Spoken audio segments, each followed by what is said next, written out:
Айшаға да барма деп үшіншіден қайтадан сұрайды ғой. Иә, бар дейді.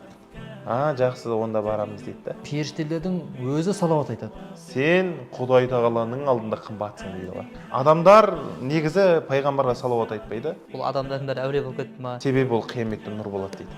Пайғамбарымыздың сүйектерін жинап жатыр. Бұл пайғамбар саллаллаху мұғжизасы болып есептелінеді екен.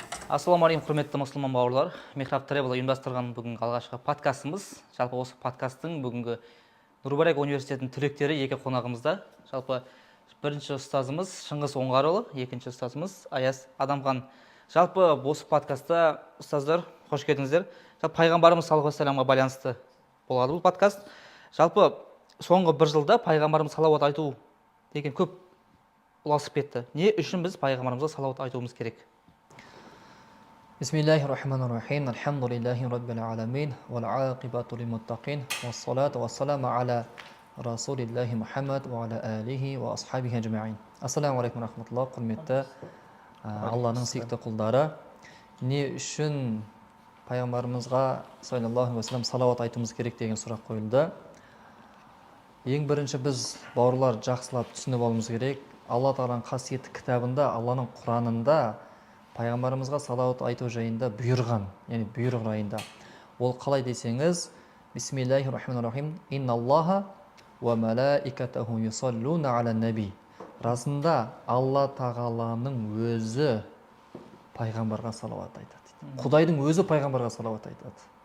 Ва малаикатаху, және оның періштелері салауат айтады дейді. Ойлаңыз. Я айюхаллазина аману, ей Аллаға иман келтіргендер. Біздерге айтып жатыр. Саллу алейхи ва саллиму таслима. Сендер де пайғамбарға салауат айтыңдар және сәлем жолдаңдар деген. Құдайдың өзі салауат айтады. Періштелердің өзі салауат айтады. Және біздерге де сендер де салауат айтыңдар деп бұйырған еді. Біз осыны түсінуіміз керек. Сол үшін де пайғамбарға салауат айтуымыз керек. Бисмиллахир алхамдулиллах. Вассалату вассаламу аля саййид Мухаммад ва аля алихи ва асхабихи аджмаин. Жалпы ғалымдарымыз осыны түсіндірген ғой, пайғамбарымыз саллаллаху салауат айтуды. Осы жердегі Аллах Тағаланың салауат деген нәрсе бар. Аллах Тағаланың салауаты ол рахмату дейді, мейірімі. Өзінің пайғамбарына деген мейірімін жаудырып тұр дейді. Ал енді періштелердің салауаты ол не дейді? Періштелердің салауаты ол истихфаруху дейді. Истихфары.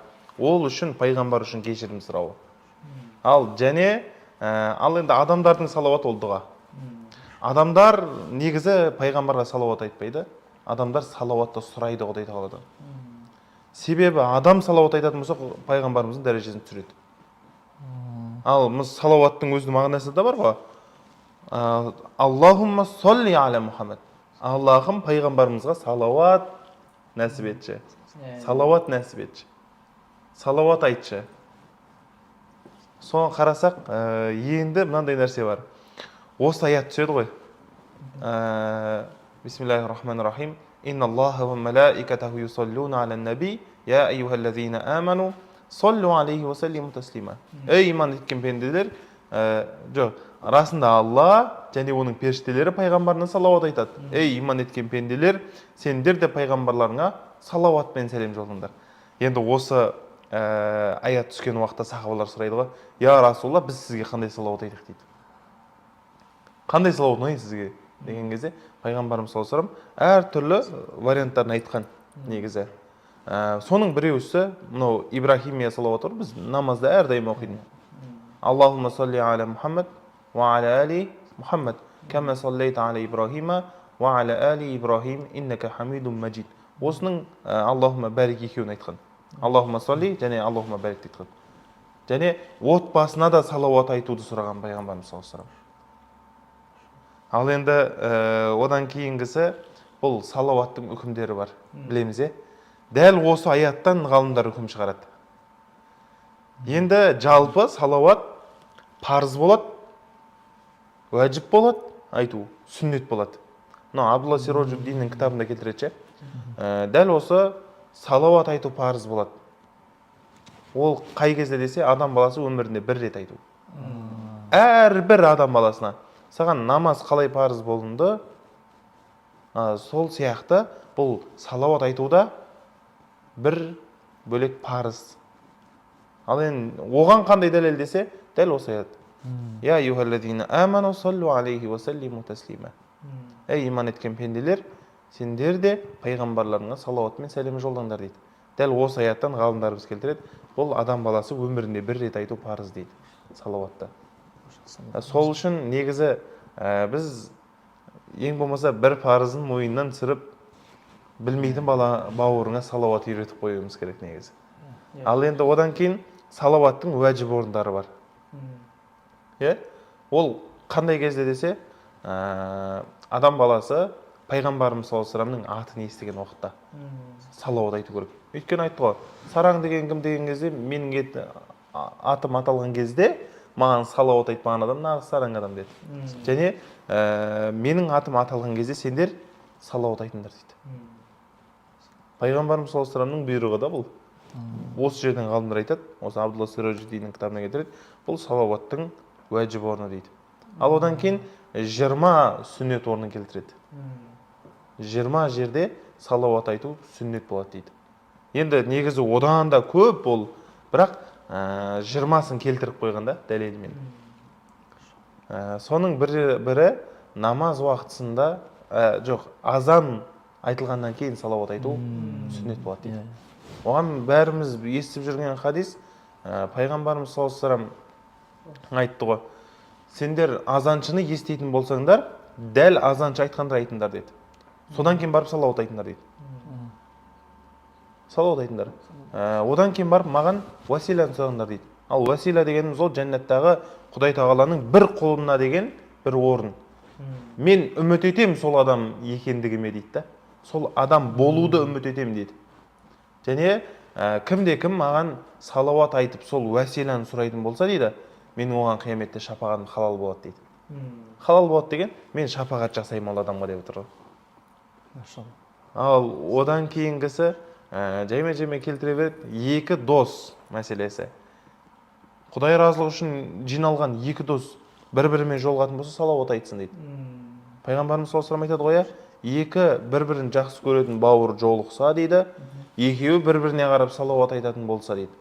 Қашан екеуі екі жаққа қарай кеткенге дейін өткен және келешекте күнәлар кешіріліп тұрады дейді. Қараңызшы. Сіз кез келген бауырыңыз, Құдай разылығы үшін жақсы көретін бауырыңыз бар ғой. Әр адамның бір бауыры бар ғой өзі. Жолыққанда салауат айтып бастаңыздар да. Кездескенде. Ал одан кейін осындай мәжіліс дейді. Кез келген мәжіліс. Бауырларыңмен жиналдың ба? Қандай бір жиын болды, сол жерде салауатпен бастаңдар. Ал енді салауаттың ол жердегі пайдасы пайғамбарымыз саллаллаху алейхи вассалам айтады. Сендер мәжілістеріңді салауатпен зейнеттеңдер дейді. Себебі ол қияметте нұр болады дейді. Қараңызшы. Әрбір жиналған жиының нұр болып тұрса, қандай пайдада мысалы. Ал одан кейінгісі, қазір әлеуметтік желіде көп естіп жатырмыз ғой әлде. Алдында бір келтірген едік. Салауаттың дәл осы кітапта келтірген, сүннет болатын орнын келтірген да. Ол салауатты жазу мәселесі. Пайғамбарымыз саллаллаху алейхи вассалам айтқан, кімде-кім маған салауатты жазатын болса дейді, қашан сол салауат өшіп кеткенге дейін, жалпы жоқ болып кеткенге дейін дейді да, жазған дәптері. Періштелер ол адам үшін истиғфар тілеп тұрады дейді. Истиғфар деген кешірім сұрайды одан әрдайым. Я Алла, пәленше деген құлыңды кешірші, пәленше деген құлыңды кешірші деп періштелер сен үшін сол салауатты жазған адам үшін кешірім сұрайды екен. Осы Абдулла Сироджиддиннің Ас-салату ала наби деген кітабында келтіреді осы нәрсені. Және Табарани астына келтіріп қойған, Табарани ол нәрсені осы хадисті риуаят еткен деп. Енді қарасаңыз, әрбір адамның бір салауат жазатын бір дәптері болу керек та. Аллах тағала пайғамбарымызға саллаллаху алейхи вассалам ең жақын кім десе, ол мұхаддистер дейді. Ғалымдар айтады, мұхаддистер ең жақын дейді. Неге? Өйткені олар көп салауат айтады дейді. Себебі әрбір хадисті айтқан сайын салауат айтады олар. Мұхаддистердің өзінің жалпы профессиясы бұл пайғамбарымыздың хадистерін жазу, саллаллаху алейхи вассалам. Ал енді әрбір хадисті жазған сайын олар салауат айтады. Сонда бізден қарағанда жалпы пайғамбарымызға ең жақын ол хадисті ізденушілер да. Сол сияқты бұл кітапта келтірген. Одан кейін пайғамбарымыз саллаллаху алейхи вассаламды түсінде көрген ғалымдарды да келтіреді. Мысалы, имам Шафиғи өмірден өткеннен кейін оның шәкірті түсінде көреді ғой. Сонда қараса, екеуі сөйлеседі ғой енді түсінде. Сол уақытта ұстаз, қалай болып жатыр жағдайыңыз? Не болып жатыр деген кезде, менің жағдайым керемет. Сондай мені Құдай тағала күнәларымды кешіріп, мені марапаттады дейді. Марапаттады. Және қалыңдық қалай шығарып салынса, мені дәл солай шығарып жәннатқа кіргізіп жіберді дейді. Ең маңыздысы негізі бұл түстен үкім алынбайды. Жалпы түс сол көрген адамның өзі үшін ғана. Біз ойлап қалмамыз керек. Кез келген түс бұл адамның өзі үшін ғана, басқа адам үшін емес. Ол ақиқат. Түс жаңа көрген адам өзі үкім ала береді, басқа адам емес. Жалпыға жүрмейді да. Ал енді жаңағын жалғастырып айтайын, сонда сұрайды ғой, ұстаз, бұл нәрсеге қалай жеттіңіз деп ше? Не себеп болды десе, мен Ар-Рисала деген кітабымда дейді, имам Шафиғидің өзі Ар-Рисала деген кітабы бар. Сол кітапта мен мына бір салауатты жазған едім дейді. Аллахумма салли аля Мухаммад, мен зәкараху зәкирун, ва мен ғафила ан зикрихи ғафилун дейді. Пайғамбарымызға Мұхаммад саллаллаху алейхи ва саллям сондай салауаттар болсын, оны еске алып жүргендердің сандай және еске алудың ғафылдықта болғандардың сандай деп жазған дейді. Одан кейін оянып кеткеннен кейін ашып қарайды ғой сол кітабын. Сөйтсе дәл сол салауат жазылған екен да. Сол салауатының құрметіне Құдай тағала жәннаттағы дәрежесін көтеріп тұр да. Сол сияқты білмейсің қай бір ісің Құдай тағалаға ұнап болатын. Қайсы бір ісің Алланың құзырында дәрежесі жоғары екендігін. Сол үшін мына іс төмен демеу керек. Мына іс негізі ең мықтысы шығар демеу керек та. Барынша қандай іс бар, Құдай тағала ұнайды деген жасай беру керек қолдан келгенше. Жақсы, жалпы қазір осы соңғы 1-2 жылда пайғамбарымыз саллаллаху алейхи ва саллям түсінде көретіндер көбейіп кетті. Ол адамдардың бәрі әуре болып кетті ма? Жалпы соның мәселесі қандай түсінде көрудің? Жалпы пайғамбарымыз саллаллаху алейхи ва саллямды түсінде көру бұл ақиқат нәрсе. Хадисінде айтады ғой пайғамбарымыз саллаллаху алейхи ва саллям, кімде-кім мені түсінде көретін болса, ол ақиқи мені көрді дейді. Себебі шайтан менің кейпімде келе алмайды дейді. Сонда ғалымдарымыз айтады ғой, пайғамбарымыз саллаллаху алейхи ва саллямды Құдай тағала тірі күнінде қалай сақтады дейді бейнесін. Жалпы өзін сақтады. Дәл сол сияқты өмірден өткеннен кейін де оның кейпін сақтап қойды дейді. Анау 4 жас, жалпы 3 рет көкірек жару оқиғасы болады ғой. 4 жасындағы анау көкірек жару оқиғасы қарасақ. Сонда шайтанның бөлігін алып тастады дейді ғой. Енді қарасақ, тірі күнінің өзінде пайғамбарымыз саллаллаху алейхи ва саллямға ешқандай шайтанның жолауына мүмкіншілік бермеген. Жалпы кез келген адам туылған кезде оның қасында жын болады да. Оны азғыратын болады. Азғыратын нәрсе болды, Енді пайғамбарымыз саллаллаху алейхи ва саллямға сол азғыратын нәрсе бойы бағындырылған. Ол иман келтірген да. Сонда пайғамбарымыз саллаллаху алейхи ва саллям азғыратын жоқ. Түсінікті ма? Бізді болса енді олай да бұлай да азғырады ғой негізі. Енді пайғамбарымыз саллаллаху алейхи ва саллямды түсінде көрген көп деген ғалымдар бар. Мысалы имам Абу Ханифа білеміз. Пайғамбарымыз саллаллаху алейхи ва саллям түсінде көреді. Қарасаңыз былай көреді ғой. Бұл туралы әртүрлі риуаяттар келеді негізі. Бірақ соның бірі, бір күні Абу Ханифа түсінде пайғамбарымыз саллаллаху алейхи ва саллям қабірін ашып жатыр екен. Сөйтіп сүйектерін жинап жатқан ғой. Соны шошып оянады ғой енді, анандай мәселе, пайғамбарымыздың сүйектерін жинап жатыр. Сол уақытында Табиғин Ибн Сирин деген болған түс жорушы, атақты ғалым. Соған адам жібертеді ғой, осындай түс көріпті деп. Сонда әлгі Ибн Сирин айтады, егер әлгі айтып тұрған адамның сөзі рас болса дейді, дәл сондай түс көрген болса, ол пайғамбарымыз саллаллаху алейхи ва саллямның хадистерін жинаушы және пайғамбарымыз саллаллаху алейхи вассаламның былайша айтқанда ізін жалғастырушы мирас қоры болады деген да. Сонда ол түс былайша айтқанда үкімін беріп тұр да. Ол әлгі адамның өзі үшін ғана да. Ол орындалды ма? Орындалды. Абу Ханифа рахимахулла, Аллах тағала жатқан жерін жай етсін, ойып тұрып өзінің орнын қалдырды. Және біздің әрқайсымыздың көзімізді былайша айтқанда банк етіп ашып кетті ғой. Иә. Себебі біз егер ол кісілер бізге жол көрсетуші болмағанда, біз өздігімізден хадистерден, аяттардан үкім ала алмайтын едік. Себебі бір Құранның ішін баршасын оқып, мынау мынаған аят, мынау мынаның үкімі, мынау мынаның үкімі деп айта алмаймыз. Мынандай том хадистер бар, соның ішін ашып отырып, дәреттің хадистері қаяқ дейді, ананың хадистері қаяқ дейді. Біз оның бәрін таба алмаймыз. Миымызда жетпейді оған ше. Ал сол кісілер барлығын реттеп кеткен. Мынау дәретке байланысты, мынау намазыңа байланысты хадистер, дәл осылай істейсің, жинақтап кеткен. Және ал мынау ақида сеніміңе байланысты хадистер, Құдайыңды осылай танисың сен. Деген сияқты олар бізге былайша айтқанда бір жол сызып кеткен ғой.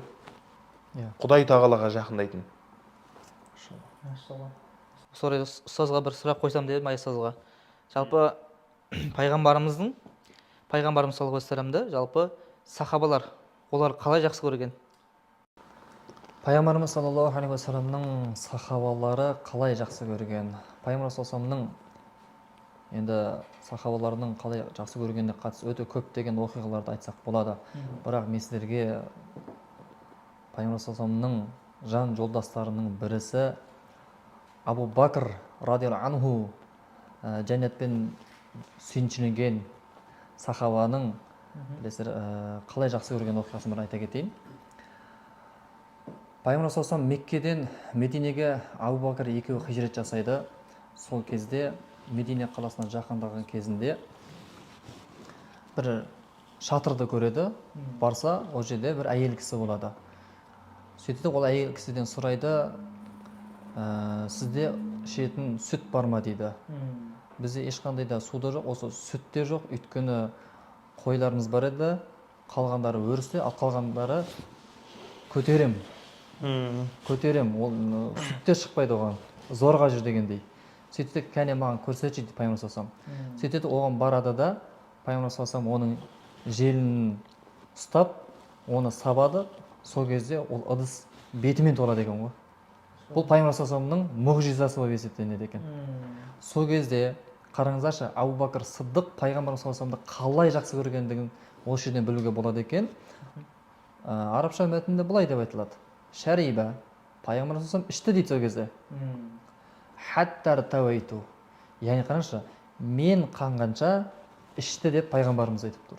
Бұл жерде Абу Бакр Сыддық соншалықты деңгейде пайғамбарымызды жақсы көрген, пайғамбардың ішіп шөлі қанғанын көріп тұрып, өзінің шөлдеп тұрғанын ұмытып қалған дейді ғой.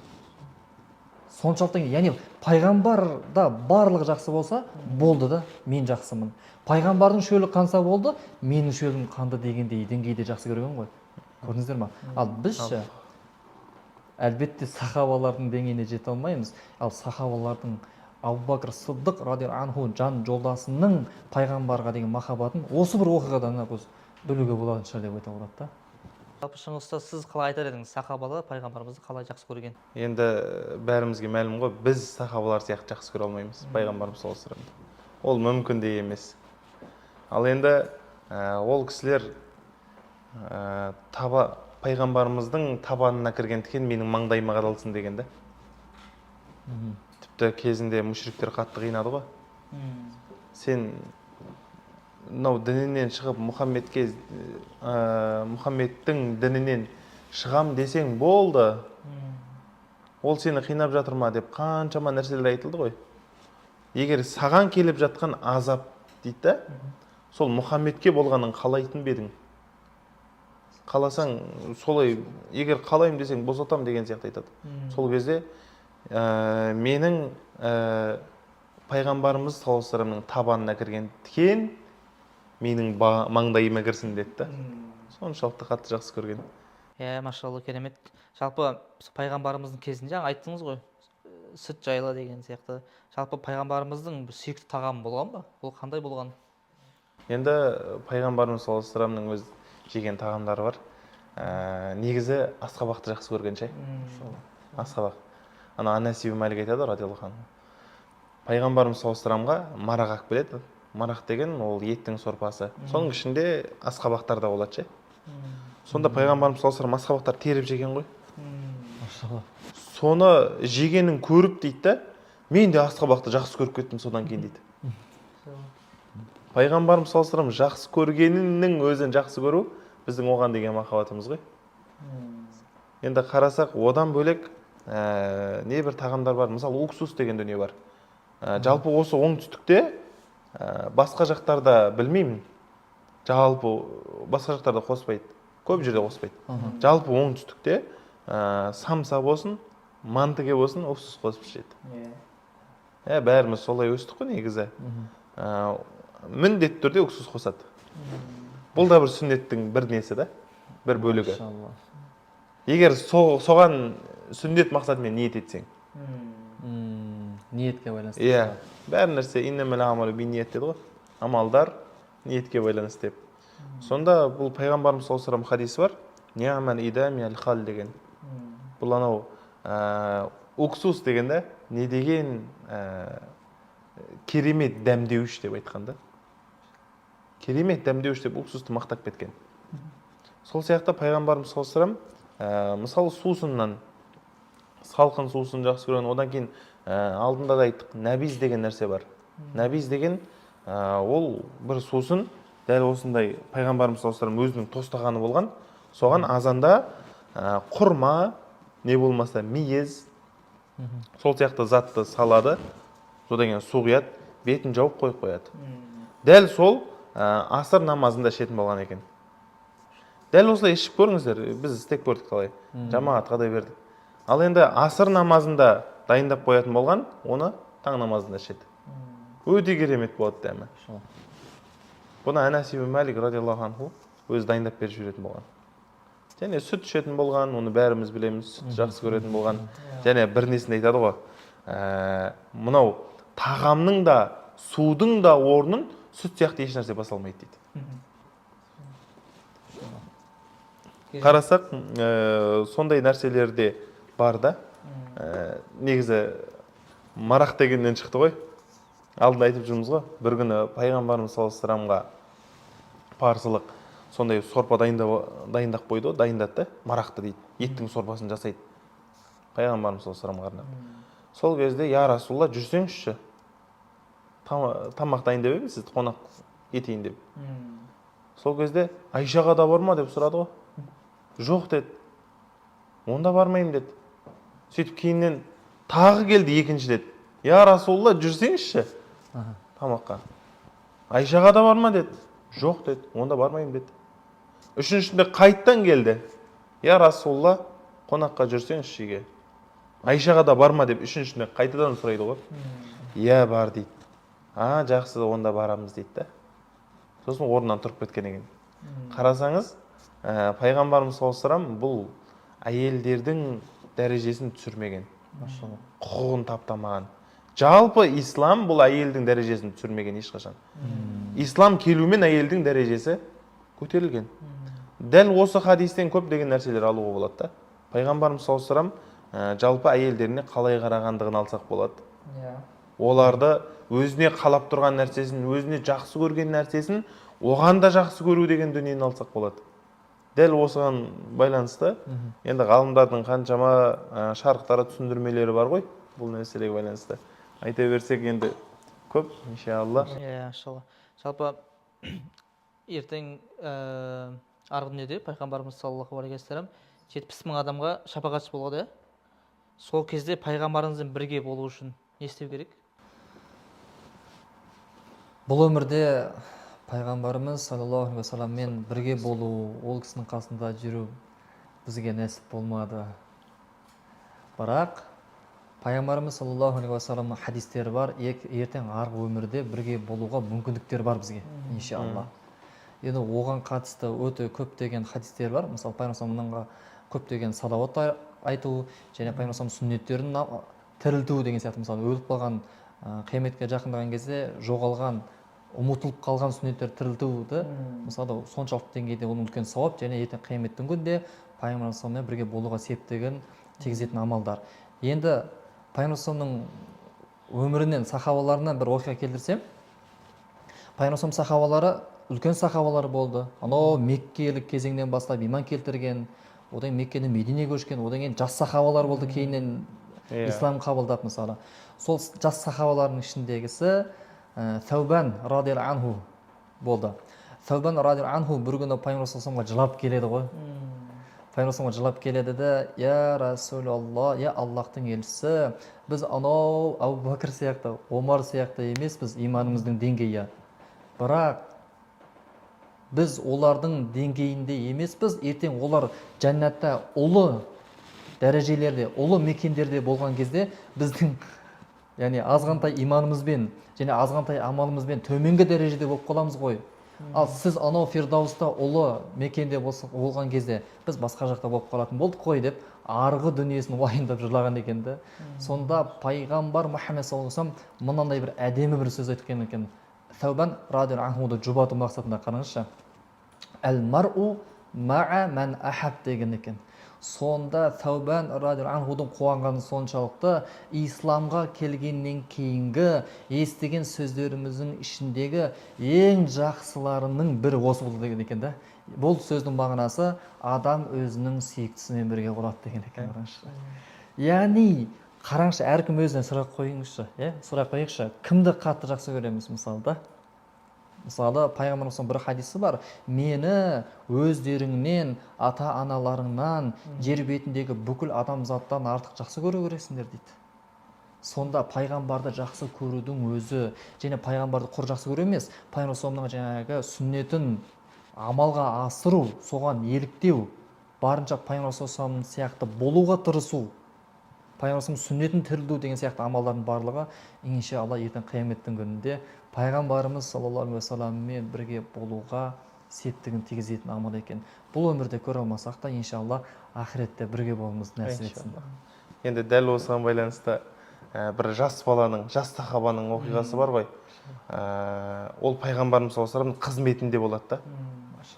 Сонда әлгі бала айтады ғой: сен сұрашы, сен айтшы маған керек нәрсеңді, мен Құдайдан сұрайын" дейді. Сол кезде жәннатта сізбен бірге болайын деп сұрайды ғой. Жәннатта я Расулалла сізбен бірге болайыншы деп жап-жас кішкентай сахаба. Сонда пайғамбарымыз саллаллаху алейхи ва саллям: "Сен онда көп сәждемен маған көмектес" дейді. Сонда тек қана жақсы көріп қана емес, біз Құдай тағалаға құлшылық жасап та, және салауат айтып та, дәл солай әрекет жасауымыз керек. Салауат айтудың білеміз, пайдасы өте көп. Ғалымдарымыз айтқан қаншама пайдаларын айтып кеткен. Біреу 40 дейді, біреу 100 дейді, 180. Ғалымдар солай пайдаларын жазып шыққанда, негізі өте көп та ол жазып шыққандары ғана. Кейбір салауаттар бар, тіпті сенің қажетің бәрін өтейтін. Бір салауат бар, айтып кетейін. 4444 мәрте айтатын болса, ол адамның сұрауы міндетті түрде болады дейді, иншалла. Енді дәл осы мәселеге байланысты Далаилул Хайрат деген кітапты білеміз ғой, дәл сол жерде имам Жазулидің кітабы ғой. Сол кісі бір күні сахарада жүреді. Содан қатты шөлдейді, алыстан бір құдықты көріп қалады. Сөйтіп соған қарай жүгіреді, қараса су бар екен, алайын десе шелек жоқ. Түссе шыға алмайды, біліп тұр. Содан ары бері ойланып тұрмыс көреді, болмайды. Бір кезде алыстан бір қыз баласы келатыр дейді, екі шелегін көтеріп алып. Оның жебі жоқ, просто шелекпен келді дейді. Сөйтті де ана құдыққа қарап бір нәрселерді айтты, су өзі көтерілді дейді ғой. Субханалла. Сонда екі шелегін батырып алып кетіп қалады. Сол кезде анау таң қалып сұрайды: сен не айттың мына жерде? Білмейсің ме не дейді? Жо, білмеймін. Мен мынандай салауатты айттым дейді. Жазули деген ғалым сол дәл құдыққа барып айтқан кезде су өзі көтерілген екен да. Сол жерден қанғанша өзі ішіп алады. содан мәз болып кетіп бара жатқан кезде ұмытып қалады ғой салауатты. Бұл Құдай тағаланың бір даналығы да, ол адамға ізденсін деген бір салауаттар жайлы ізденсін деген бір былайша айтқанда Құдай тағаланың жол көрсетуі ғой. Енді ол адам не істейді енді? Болса да хадис мамандарына салауат жайлы зерттеген сол дәуірдің ғалымдарының бәріне барып шығады ғой. Қандай салауат білесіз? Барған сайын жазып алады. Кім қандай салауатты біледі, барлығын жазады. Әркімнен естіп жазып алады да, былайша айтқанда. Сонда дәл осы кітап шығады, Далаилул Хайрат деген кітап шығады. Салауаттар жинағы бұл кітап. Қазір бұның электронный варианты да бар, өте көп. Сол кітапты алып оқу керек. Енді айтады, автор айтады да соңында. Дәл сол салауат осы кітаптың ішінде бар дейді ғой. Қараңызшы. Сол сияқты салауаттың пайдаларын айта берсек, өте көп. Андай біз оның несі жете алмаймыз ғой, соңына. Иә, ол жалпы шегі бар, өйткені ол Құдай емес қой. Бірақ қалай айтсақ болады, құндылығына біз жете алмаймыз, иә. Иә, керемет. Жалпы умраға барған кезде біз Ухуд шайқасы болған, Бәдір шайқасы болған жерлерді көрдік. Жалпы пайғамбар саллаллаху алейхи вассалам кезінде көп соғысқан сол жерлерде. Сол кезде ол кісінің қару-жарақтары, қылыштары қандай болған, бір Зульфиқар деген қылыш жайлы сол айтып берсеңіз. Ол нәрсе бар ма өзі? Иә, жалпы пайғамбарымыз саллаллаху алейхи вассаламның 8 қылышы болған, білеміз. Мысалы келтіретін болса Зульфиқар, Адып, Бәттар, одан кейін тағы жалпы барлығы есімнен шығып тұр. Жалпы қылыштары болған. Көбісін сол соғыстан олжа ретінде алып отырған. Одан кейін Мәъсур деген қылыш бар, ол әкесінен мирасқа қалған. Осы Зульфиқар деген қылыш бар. Ал енді осы Зульфиқарға тоқталайықшы. Негізі біз көріп жүрген Зульфиқар айыр қылыш. Негізі ол өтірік қылыш. Негізі пайғамбарымыз саллаллаху алейхи вассаламның Әли радиаллаху анхуға берген Зульфиқар бәріміз білеміз ғой. Әлидің қылышы 2 айыр қылыш. Жоқ, ол қате пікір.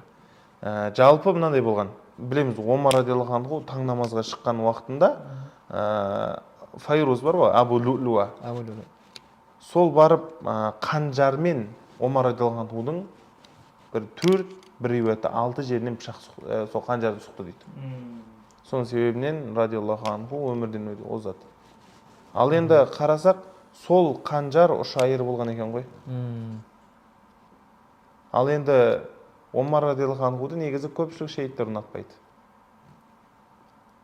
Ал енді Зульфиқар осы кезде шығады да. Кейінден шығады да. Бұл Әлидің қылышы осындай болған деп бізге көрсетіп жібергенше. Негізі бұл Зульфиқар, фиқар деп тұр ғой, кертік болған ғой. Ол кертігі мысалы қылыштың мынау бір орта жағында болған. Сәл сапқа жақын, сондай бір бөлігінде болған. Не үшін десе, жауымен соғысады ғой. Соғысқан кезде әлгі адамның жауының қылышы дәл осылай тіреліп қалып, оны лақтырып жіберу үшін де. Суырып болу үшін қолынан. Ол солай жасалынған негізі. Ал енді қазір мынау Стамбулдағы Топкапы деген бәріміз білеміз, музей. Пайғамбарымыз саллаллаху алейхи вассаламның, сахабалардың, сондай ғалымдардың көптеген жәдігерлері сақталған. Сол жерде пайғамбарымыз саллаллаху алейхи вассалам осы Зульфиқар деген қылыш бар. Ал оның суреті де бар, суретінде ешқандай айыр жоқ. Негізі айырға ешқандай дәлел жоқ. Түсінікті ғой, Ал одан кейін білеміз, мынау Адып деген қылыш бар пайғамбарымыз саллаллаху алейхи вассаламның. Бұл қай қылыш десеңіз, мына бір оқиғаны бәріміз білеміз, Пайғамбарымыз саллаллаху алейхи вассалам қылышты, бір қылышты ұстады да, мына қылышты аманатымен бірге, былайша айтқанда, міндетімен бірге кім алады деді ғой. Сол кезде барлығы алғысы келді да, бірақ бір Абу Дуджана не деді? Оның міндеті қандай деп сұрады. Былайша айтқанда, до конца соғысу. Мынау қашан қылыш сынып қалғанға дейін жауыңмен соғысу деді да. Сонда я Расулалла, мен алам деді. Сонда маңдайына қызыл матаны байлап, кербеңдеп кетіп бара жатады ғой.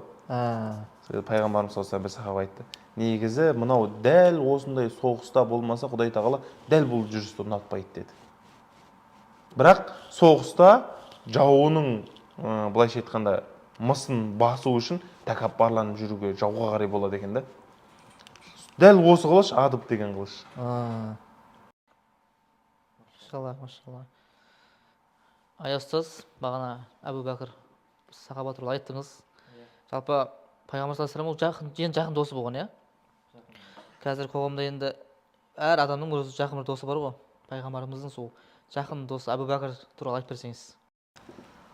Абу Бәкір пайғамбар саллаллаху алейхи вассаламның ең жақын досы болды. Араб тілінде дос деген сөз садиқ деген сөз. Енді оған жаңағы садиқ деп д-ны екі шәдда қойып арқылы айтатын болсақ, шыншылдық деген. Шыншыл деген сөз. Сол шыншыл деген, садиқ деген лақабатта Абу Бәкір радиаллаху анху ғана иеленген екен. Мысалы, не үшін олай аталды деген кезде пайғамбарымыз саллаллаху алейхи вассалам Аллахтың дінін арқалап ең бірінші адамдарға дінді жеткізіп бастаған кезде пайғамбар саллаллаху алейхи вассаламның әрбір сөзіне күмән келтірместен тек қана растай берген, тек қана сенген Абу Бәкір болғандықтан солай аталған екен. Ал пайғамбарымыз саллаллаху алейхи вассаламның досы әлбетте ең бірінші Абу Бәкір болса, одан кейін Омар да досы болған негізі. Омар радиаллаху анху пайғамбарымыз саллаллаху алейхи вассаламға мынандай бір айтқан сөзі бар. Пайғамбарымыз былай деп айтады: кімде-кім мені ата-анасынан, тіпті өзінен, бүкіл дүние жүзіндегі адамзаттан артық жақсы көрмейінше шынайы иман келтірген мұсылман болмайды дейді. Сонда Омар радиаллаху анху тұрады да: я Аллахтың елшісі, мен әке шешемнен бүкіл адамзаттан артық сізді жақсы көремін ау, бірақ өзімнен емес деп айтады. Енді өзімді артығырақ жақсы көріп тұрмын дейді. Сонда пайғамбарымыз саллаллаху алейхи вассалам тұрады да: Хаттабтың ұлы Омар әлі толық иман келтірмепті ғой дейді. Сонда Омар тұрады да: я Расулалла, я Аллахтың елшісі, тап бүгіннен бастап, дәл қазірден бастап өзімнен де артық жақсы көремін деген екен. Ол не деген сөз? Пайғамбарымыз саллаллаху алейхи вассалам қашан Аллах тағаланың әмірін айтады, қашан қандай да бір нәрсені бұйырады, сол мезетте қарсы шықпастан пайғамбарға бойсына білген. Ал сізбенен біз енді мысалы пайғамбар саллаллаху алейхи вассаламның жақсылыққа шақырған, жамандықтан қайтарған қаншама хадистерін білеміз да, бірақ соны біле тұра қандай да бір күнәлі істі біле тұра біз бас тарта алмаймыз да. Мысалы көзіңді ти деген еді. Бірақ сол кезде пайғамбарымыз саллаллаху алейхи вассалам көзіңді ти деген болса зина мәселесінде, пайғамбар саллаллаху алейхи вассалам өтірік айтпа деген болатын болса, пайғамбар саллаллаху алейхи вассалам ұрлық жасама деген болатын болса, ал біз сол кезде сол амалдың алдында пайғамбарымыз айтты ғой деп тастай аламыз ба? Егер де тастай алмасақ, пайғамбарды біз өзімізден артық жақсы көре алмай тұрмыз да. Өзіміздің нәпсі қалауымызды бірінші орынға қойып тұрмыз да. Өзіміз ары қарай жаңағы жалаңаш қыздарға, немесе жаңа өтірік айтуға, немесе жаңа ашуланып, сезімге беріліп айналамыздағы адамдарды қырып жоюға дайын тұрамыз да мысалы. Ол не деген сөз? Біз нәпсімізді жоғары қойып, өзімізді бірінші орынға қойып, пайғамбарды өкінішке орай екінші орынға қоюымыз ол есептенеді. Бұл әлі де болса пайғамбарды толық тани алмай жатқандығымыз. Бұл әлі де болса пайғамбарды өзімізден артық жақсы көре алмай жатқандығымыздың белгісі екен да. Омар ибн аль-Хаттаб сияқты пайғамбар саллаллаху алейхи вассаламның қандай да бір хадисін естісек, тап сол кезден бастап біз пайғамбар үшін деп, бір сүннеті, пайғамбарымыздың өсиеті деп ескеріп, біз жамандықтан жақсылыққа қарай өзгеруіміз керек. Бұл пайғамбарымызға деген махаббатымыздың көрсеткіші болып есептенеді екен да. Онда бір қызық сұрақ болсын. Пайғамбарымыз саллаллаху алейхи вассалам қалай әзілдескен? Енді жалпы адам болғаннан кейін ол әзілсіз болмайды негізі.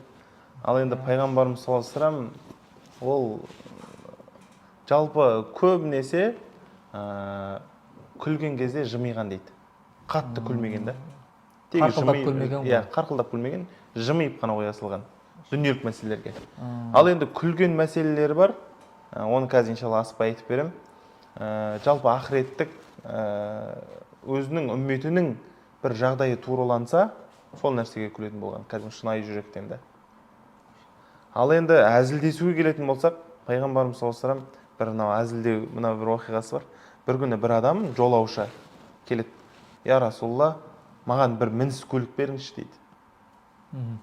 Сол уақытта пайғамбарымыз саллаллаху алейхи вассалам саған онда түйенің баласын берейін де дейді. түйенің баласын берейін. Сөйтіп оны сөйлейді. Я Расулалла, мен не істеймін түйенің баласын дейді да. Маған мініскөйлік керек болып жатыр дейді. Енді әрбір түйені бір ана тумай ма дейді да. Түйенің анасы тумай ма дейді да, солайша айтқанда. Ол да бір түйеден туылды ғой дейді. Сонда қалжыңдап тұр да негізі. Кәдімгі түйе, кәдімгі үлкен мініс түйесі да. Бірақ түйенің баласы дегенге ол кішкентай бір ботан елестетіп қалды да. Солай пайғамбарымыз саллаллаху алейхи бір әзілдескені бар екен. Шындықты айтып әзілдеп тұр ғой. Иә, шындықпен әзілдеп тұр. Одан кейін бір сөзін айтады ғой. Мен әзілдессем тек шындықты айтамын дейді. Мен өтірік араластырмаймын дейді. Одан кейін мынандай бір оқиғасы бар. Бір күні бір сахаба болады ше, ауылдық сахаба. Сол кезде ол әрдайым қалаға саудамен келетін болады. Келген сайын пайғамбарымыз саллаллаху алейхи сыйлық алып келеді да. Және пайғамбарымыз саллаллаху алейхи оны қатты жақсы көретін болады. Сахабалар не айтады? Сендер анау кеткен кезде оған сыйлық дайындыңдар дейді. Бір күні базарда тұрған кезде артынан барып құшақтап алады да әлгі сахабаны. Өзі негізі түрі сәл ұсқынсыздау деп келтіреді ол кітапта. Жалпы артынан барып құшақтап алады. Құшақтап алады, анау түсінбей, мен жібер, кім бұл деп тұрып, былайша айтқанда тыпырлап жатады ғой. Сол кезде пайғамбарымыз саллаллаху алейхи вассалам көріп қояды да, анау өзі қуанады ішінен. Мені пайғамбарымыз құшақтады деп. Сөйтіп пайғамбарымыз саллаллаху алейхи вассалам құшақтап тұрып айтады ғой. Адамдар, мына құлды кім алады дейді. Кім сатып алады дейді. Сөйтіп әлгі айтады ғой. Мен ешқандай өтпеймін ғой дейді да. Сіз мені сататын болсаңыз тұрып қаласыз дейді.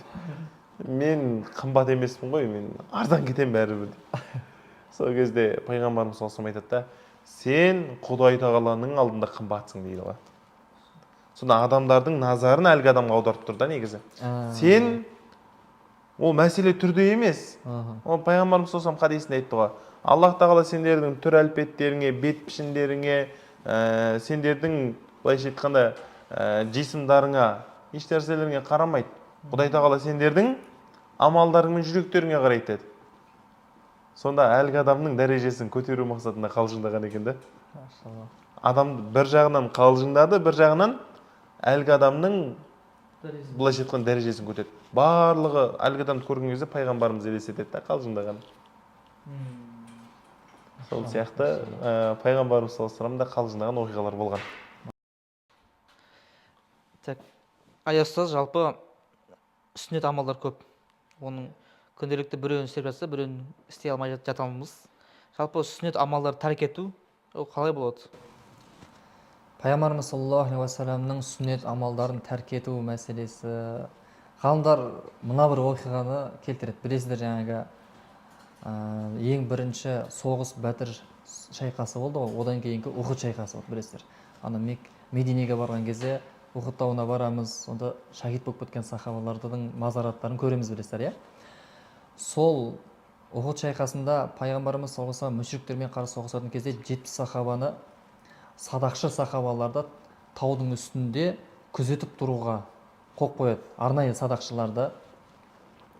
Сөйтіп, білесіздер, мүшриктер артқа қарай шегінген кезде пайғамбарымыз саллаллаху алейхи вассалам айтады, қандай да бір жағдай болмасын, сендер бұл таудан түспеңдер деп әмір еткен болатын. Тапжылмаңдар. Тіпті біз егер де күндердің күнінде өліп, жаңағы үстімізден құс кеп жеп кететіндей уақыт болса да, өлексемізді үстіндегі құс кеп жеп кететіндей болса да, түспеңдер деп әмір берген. Бір кезде ешқашан тапжылмаңдар, тұрыңдар деген. Бірақ мүшриктер андай соғыста жеңіліс тапқандай болып, артқа қарай шегінген кезде бүкіл сахабалар артынан қуалайды.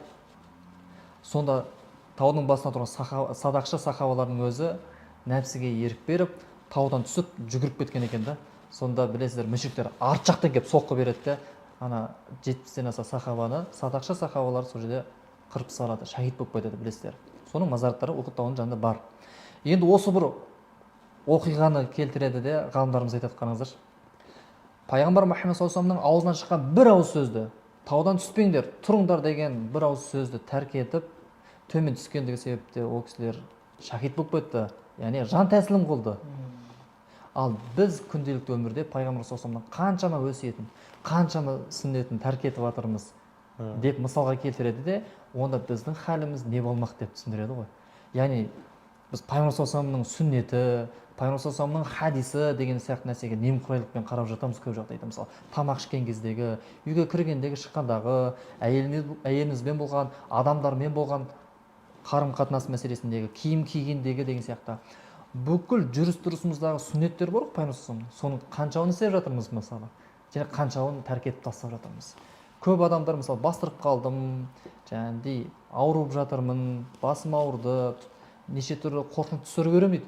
Біз айтамыз пайғамбар саллаллаху азанда және кеште күнделікті өмірде жаңағы оқылатын құран аяттары бар, өз-өзіңе дем салыңдар деген. Біз оны ешқайсымыз жасамаймыз, бірақ ертесіне басымызға іс түссе әттеген-ай әттең деп қаламыз. Сондықтан иншалла біз барынша пайғамбар саллаллаху сүннетін жаттап, оқып, және өмірімізде амалға асыруымыз керек екен. Машалла, керемет. Жалпы қазір қоғамда пайғамбарымыз осылай айтқан, былай айтқан деген секілді көп адамдарды кездестіріп жатамыз. Ол адам тіпті имам болмаса да, муфтиятқа тіркелмеген болмаса да, жалпы сол адамдарға қатысты пайғамбарымыздың атынан сөйлеу қаншалықты дұрыс, жалпы қаншалықты ол мәселесі?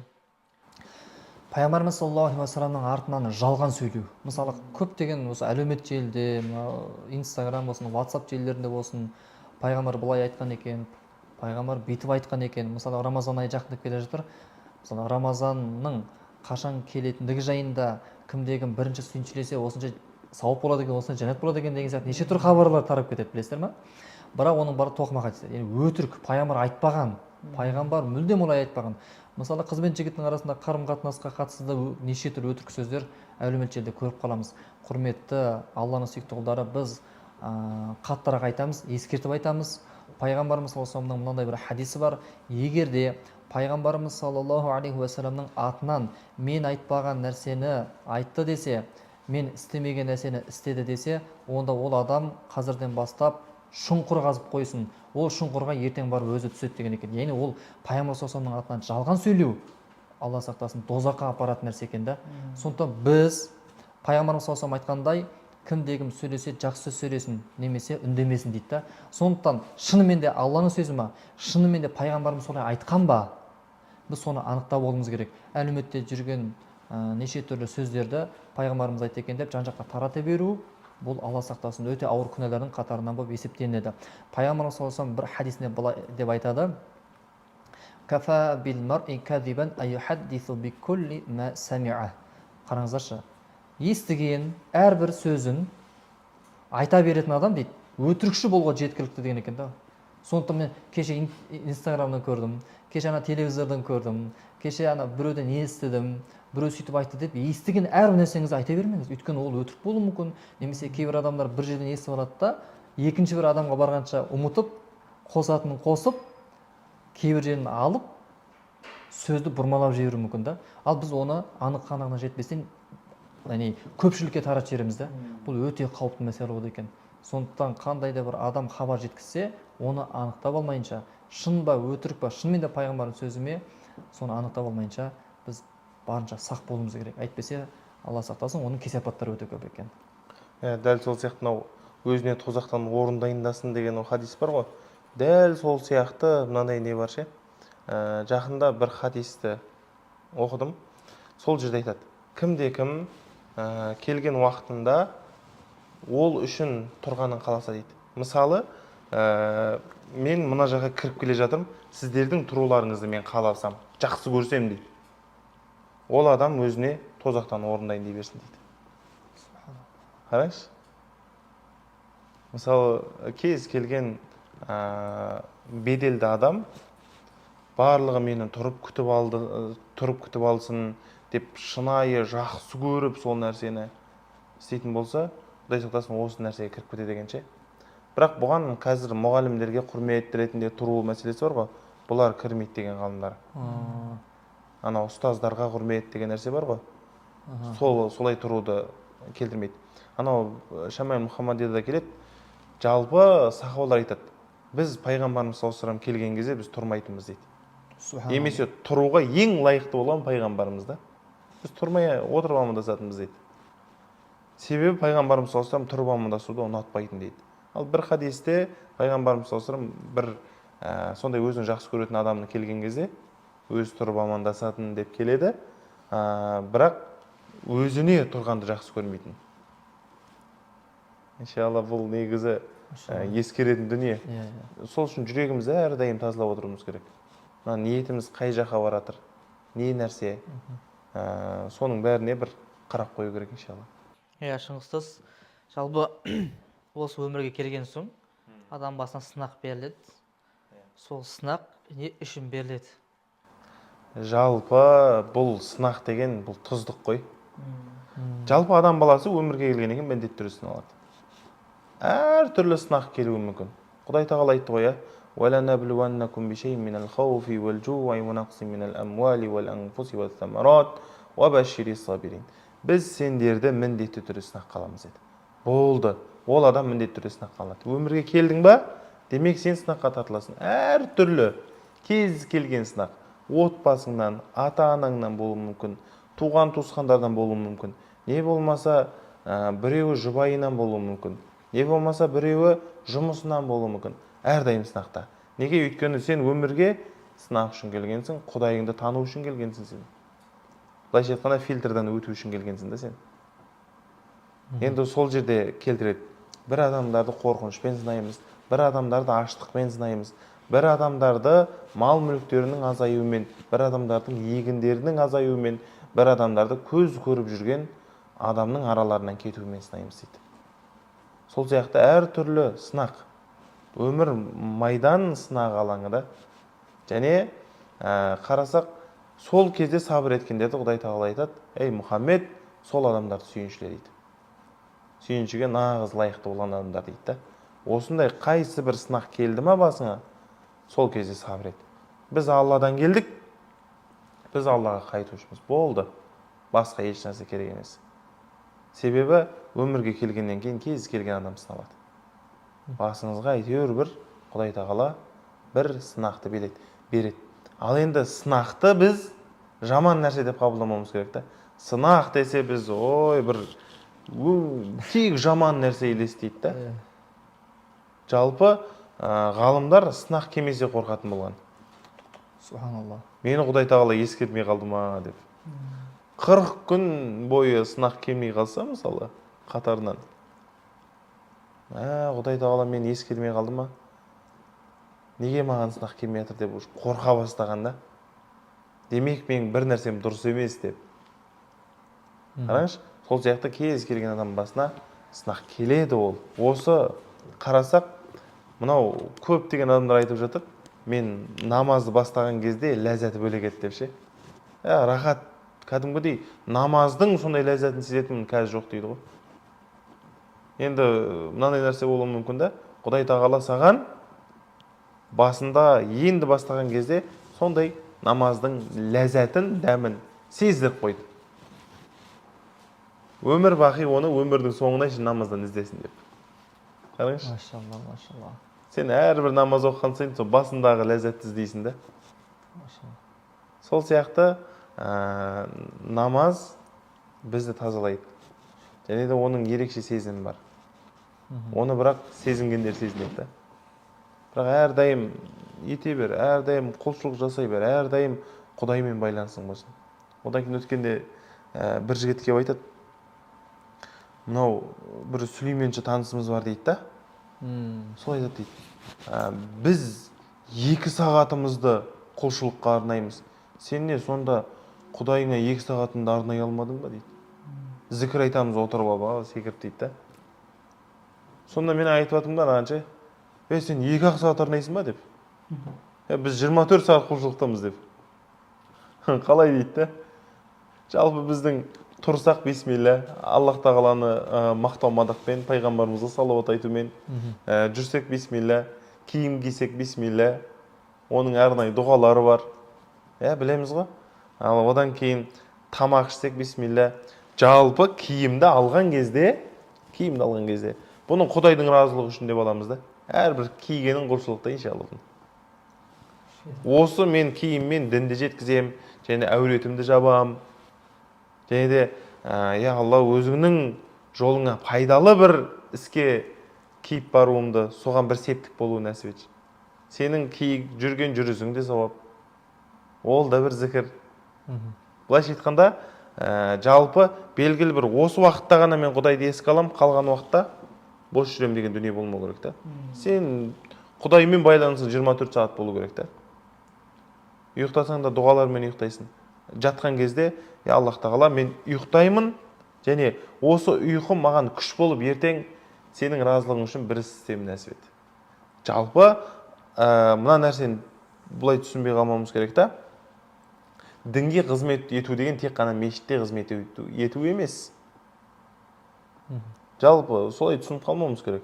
Жалпы адам баласы кез келген дінге пайдалы болатын және Құдай тағаланың әміріне қарсы шықпайтын жерде өзінің отбасына ризық табуы да бұл бір қызмет.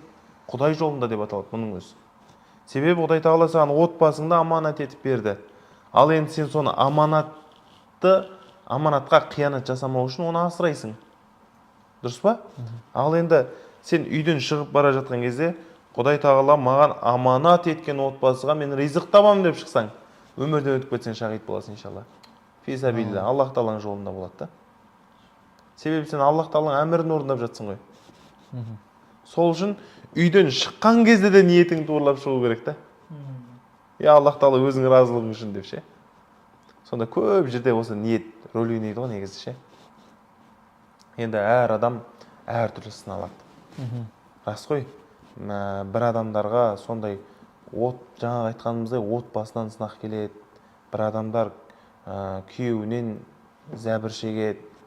Бір адамдар ата-енесінен, бір адамдар тіпті келіншегінен де бір зиян алуы мүмкін. Рас ол нәрсе. Біреулер жұмысынан, сол сияқты жалпы адам өмірге келгеннен кейін бір сынаққа ұшырайды. Бірақ сынып қалмауымыз керек. Ары қарай сен жалғастыра бер өзіңнің жұмысыңды жалғастыра бер. Тоқта қалма. Біреуге болады сынып қалма. Және саған айқайлаған адамға, былайша айтқанда сені жамандаған адамға сен де оны жамандап жүрме. Себебі ит үрді екен деп сен де үрсең, адамшылығына не қалады? Сен де соның дәрежесіне түсіп кетесің да. Сол үшін біреу артыңнан жамандап жүрсе, сен оның дәрежесіне түспей-ақ қой. Не қыласың оның дәрежесіне түсіп? Сен ары қарай өзіңді дамытуға әрекет жаса. Білеміз ғой, бүркіттің үстіне тек қана қарға қонады да. Бүркіттің басына қарға қонады. Және де оның бүркіттің басын шұқиды екен да. Сонда бүркіт онымен алысып кетпейді да, ол биік ұша береді екен. Биік ұшқан сайын негізі бүркіт ол төбенің құсы ғой, былайша айтқанда. Ал қарға төменнің құсы. Жоғарылаған сайын анаң, былайша айтқанда, қысым шыдамайды да ары қарай қарға. Өздігінен топ өтіп құлайды екен жерге. Сол сияқты ары қарай кете беру керек. Сені жамандаған адамға сен де дәрежең түсіп, онымен бірге жамандасып, басқа біреуге оны жамандап, олай әрекет жасамай қою керек. Жалпы сынақ келген кезде дұға арқылы біз дұға тілеп алатын, сол сынақтан бір Алланың жолында шығуға тырысамыз. Жалпы сол дұғамыз қабыл болу үшін не жасауымыз керек деп аяқ сөзге қойып жіберсем.